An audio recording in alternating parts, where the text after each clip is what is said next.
તો બીજી તરફ વીવી બજારમાં થયેલ મારામારીમાં સામા પક્ષે પણ 3 જેટલા લોકોને ઈજાઓ પહોંચી હતી। આ ઘટનામાં ઈજાગ્રસ્ત બનેલને સારવાર માટે પોરબંદરની સરકારી હોસ્પિટલમાં ખસેડવામાં આવ્યા હતા।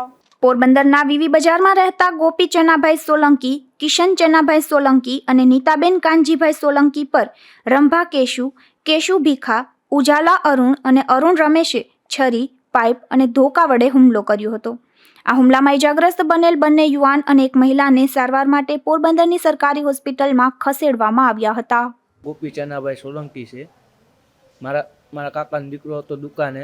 રંભા કેશુએ કીધું કે મારા કાકાના દીકરાને કે તું મારા હમ શું જોશો, તો મારા કાકાનો દીકરો બોલ્યો કે બેન હું તમારા હમ જોતો નથી, હું તો ખાલી દૂધ લેવા આવ્યો છું। તો એ કે રંભા કેશુ કે ઉપર મારા દીકરાને બધાને બોલાવી આવું, પછી તમારી વાકી કે પછી મારા ઘેરે આવતો રહ્યો મારા કાકાનો દીકરો। તો અમે બેઠા હતા અમારા ઘેરે, તો 181 આવી, તો અમારે ફાઇનલી થઈ ગયું। પછી કેશુ ભીખા આવ્યો, એ લપસપ કરવા માંડ્યું। લપસપ કરવાનું તો મારામારી થઈ, અને એમાં પછી ઉજેલા અરુણ આવ્યો, અરુણ આવી, પછી અરુણ રમેશ આવ્યો, પછી રંભા કેશુ અને કેશુ ભીખા 4 છે।